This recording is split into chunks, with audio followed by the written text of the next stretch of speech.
students. Today we will discuss in commerce business environment first chapter. In this first chapter we will discuss macro environment.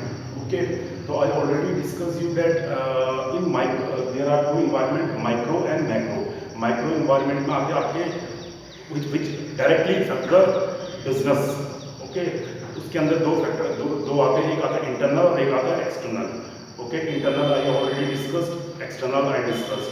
Now today we will discuss macro environment. Okay, तो macro environment is also, macro means ये बड़े level पे होता है और ये business पे indirect effect करता है. बिजनेस के वर्किंग में, बिजनेस फर्म के वर्किंग में क्या करता है, इट इनडायरेक्ट इफेक्ट करता है. तो व्हाट इज इनडायरेक्ट मीन्स कि ये डायरेक्टली किसी बिजनेस को इन्फ्लुएंस नहीं करता, इनडायरेक्टली क्या करता है, बिजनेस को इन्फ्लुएंस करता है, या फिर बिजनेस एक्टिविटी को इंक्रीज करता है या फिर क्या करता है, डिक्रीज करता है. तो माइक्रो इन्वायरमेंट में आप माइक्रो इन्वायरमेंट, इसको आप एक क्या बोलते हैं, जनरल इन्वायरमेंट, इसको आप क्या बोलते हैं, जनरल इन्वायरमेंट, और you can say indirect action environment. Okay, these are out of control of the business firm. ये बिजनेस फर्म के कंट्रोल में नहीं होते हैं. ठीक है, बिजनेस फर्म्स के कंट्रोल में नहीं होते. कि मतलब इसका मतलब क्या हुआ कि बिजनेस को अकॉर्डिंग टू दिस इन्वायरमेंट अपने आप को चेंज करना पड़ता है. बिजनेस को अपने आप को चेंज करना पड़ता है according to the micro environment, उसको अडॉप्ट करना पड़ता है. ठीक है, क्योंकि इस इन्वायरमेंट को वो चेंज नहीं कर सकता. ठीक है, तो इसके अकॉर्डिंग उसको अपनी पॉलिसीज स्ट्रेटजीज वगैरह बनानी पड़ती है. ठीक है, और इनका जो होता है ये इनडायरेक्ट इफेक्ट पड़ता है बिजनेस के ऑपरेशंस पे.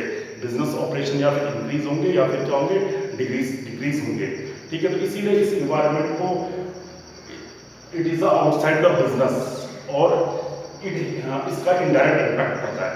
तो नाउ सबसे पहले इसमें देखो आप मैक्रो इन्वायरमेंट, इसको जनरल इन्वायरमेंट और इनडायरेक्ट एक्शन इन्वायरमेंट. ओके, इसको आप क्या बोलते हो, या फिर इसको बोलते हो जनरल इन्वायरमेंट और इनडायरेक्ट एक्शन इन्वायरमेंट. ठीक है, ये अब देखो इसके कंपोनेंट कौन कौन से. सबसे पहले इकोनॉमिक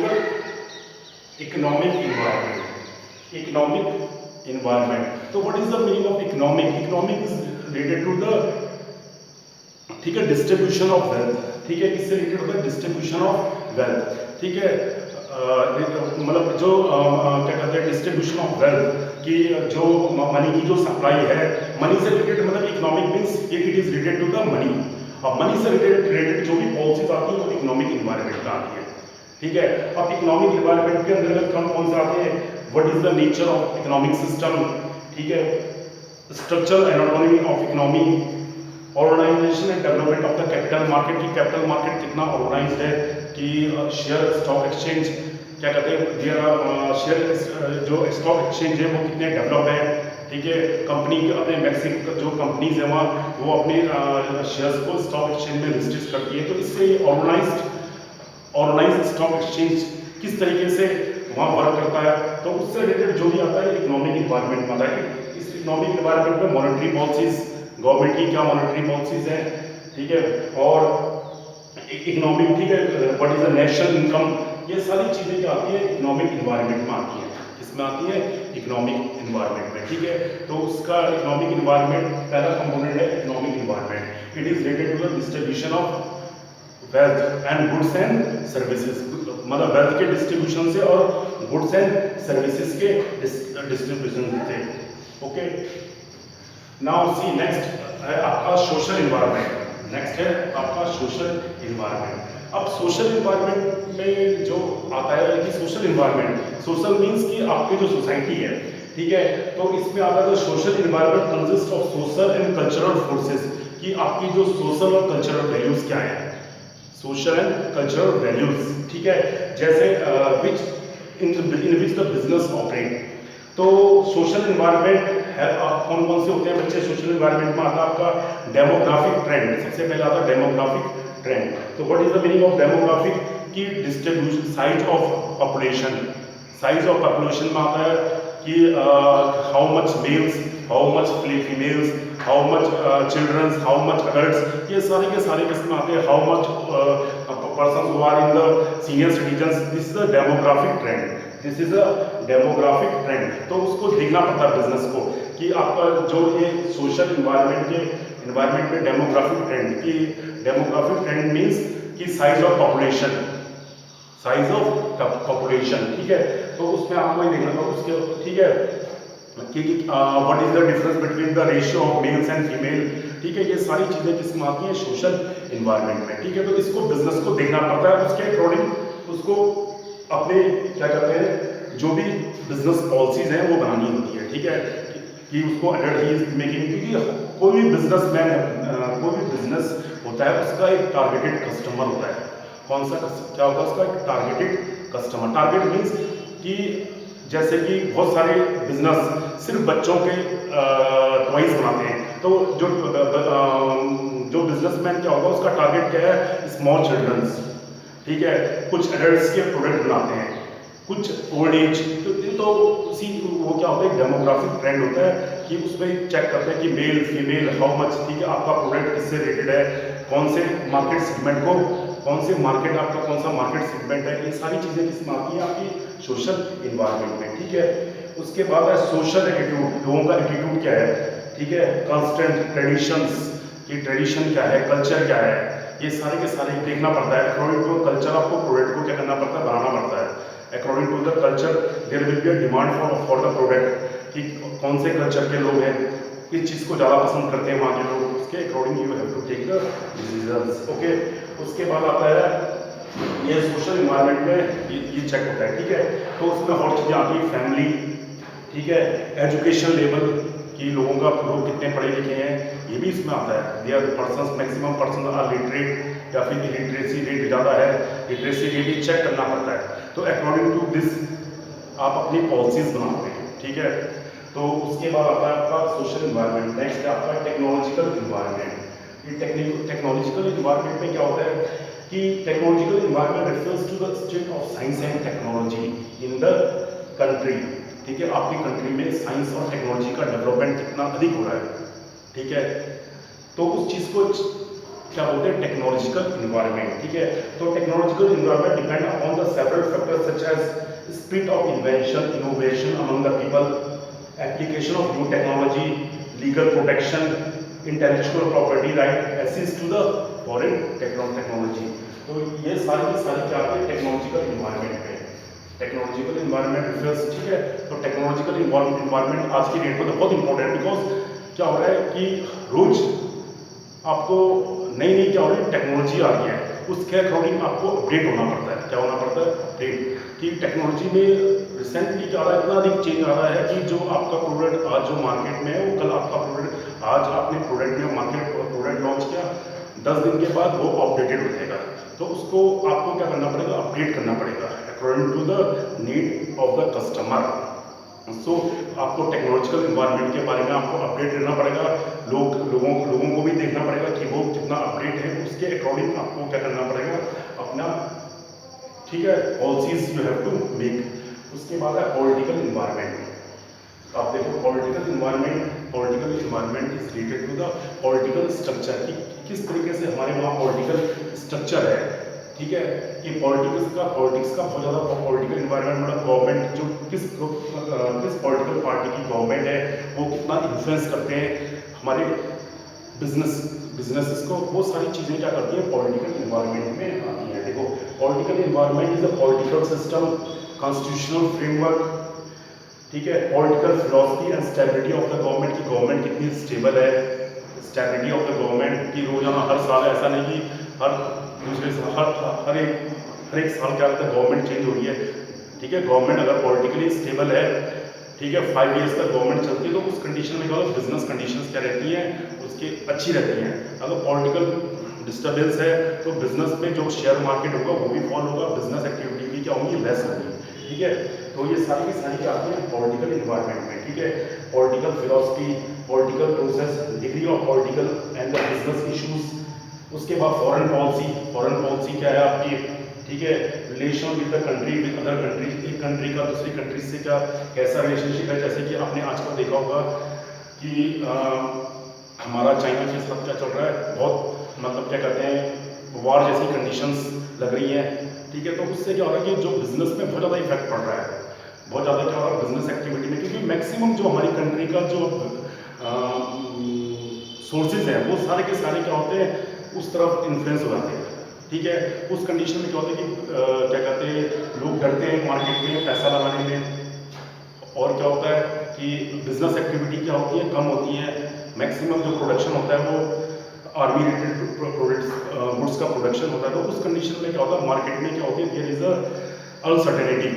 ठीक है, तो वो आता है आपका पॉलिटिकल इन्वायरमेंट में। ठीक है, आपकी कंट्री का दूसरी country, there is a good relationship with other countries, तो what will happen, there will be good business, international business, वो सारे के सारा किस्म आता है पॉलिटिकल इन्वायरमेंट में। उसके बाद है लीगल इन्वायरमेंट। ये लीगल इन्वायरमेंट, तो लीगल इन्वायरमेंट सबसे लास्ट में आता है लीगल इन्वायरमेंट। तो लीगल इन्वायरमेंट में आता है rights and duties of citizens. ठीक है, कि सिटीजन्स जो है उनके राइट्स क्या हैं, ड्यूटीज क्या है, उनके राइट्स कितने सेफ हैं।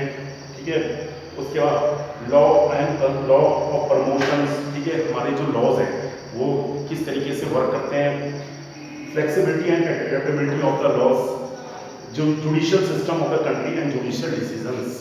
ठीक है, जो हमारी कंट्री का लॉ एंड ऑर्डर को मेंटेन करने के लिए जो जुडिशियल सिस्टम है वो किस तरीके से वर्क करता है, वो सारा का सारा आता था लीगल इन्वायरमेंट में। तो लीगल इन्वायरमेंट क्या करता है, give the protection to the citizens of the country. ठीक है, there are many malpractices which are done by the trader also, तो उनको प्रोटेक्ट करने के लिए क्या है, लीगल इन्वायरमेंट है।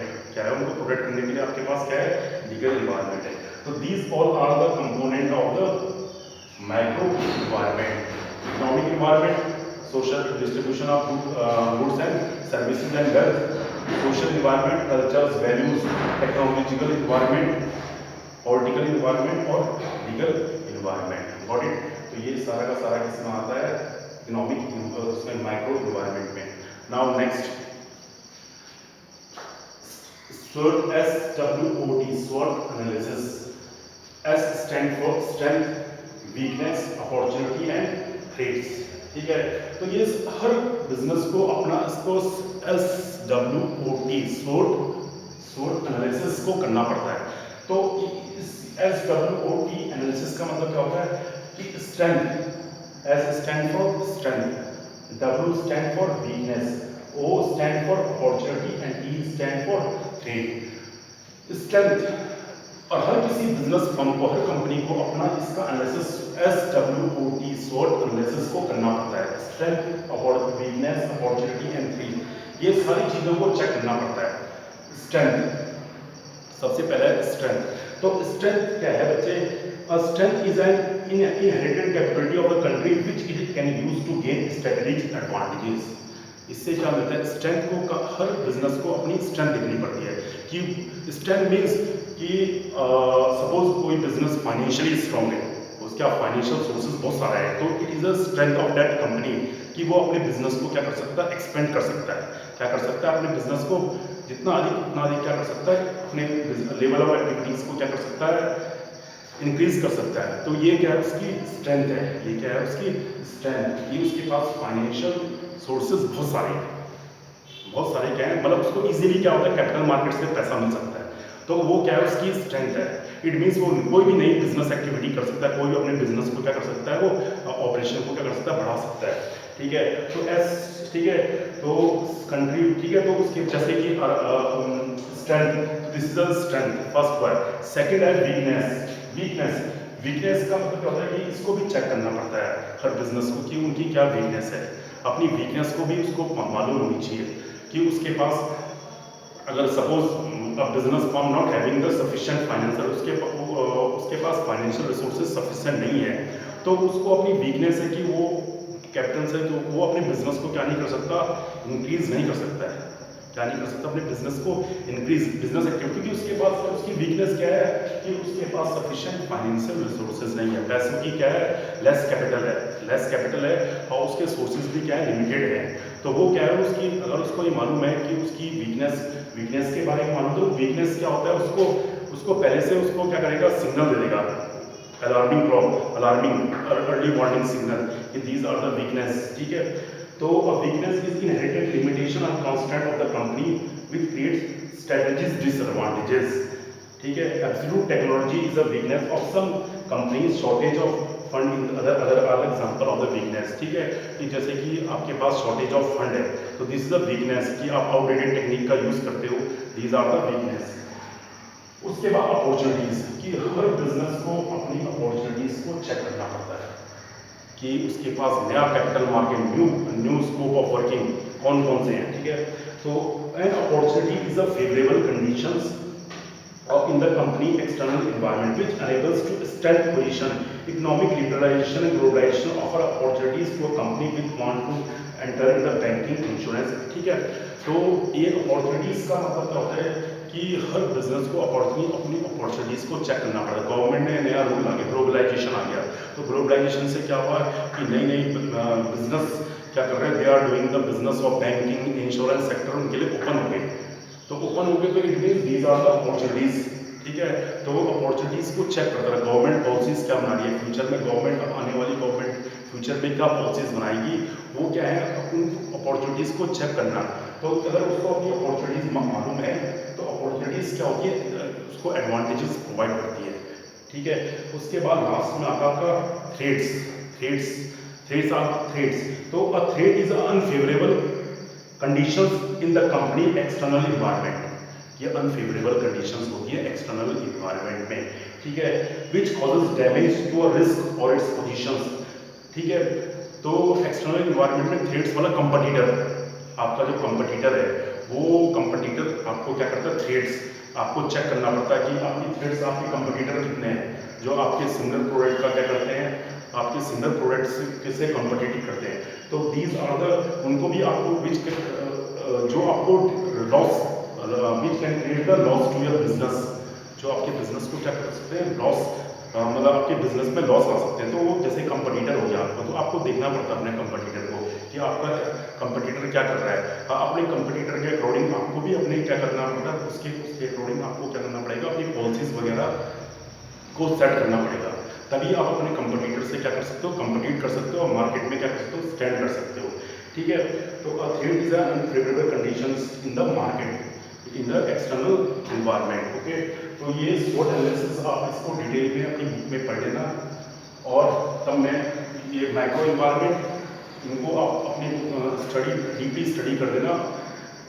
तो अभी फिलहाल इतना ही, तब मैं आपके पास अब नेक्स्ट चैप्टर का आपको थोड़ा ये समरी मैं आपको डिस्कस करूंगा। Okay students, thank you.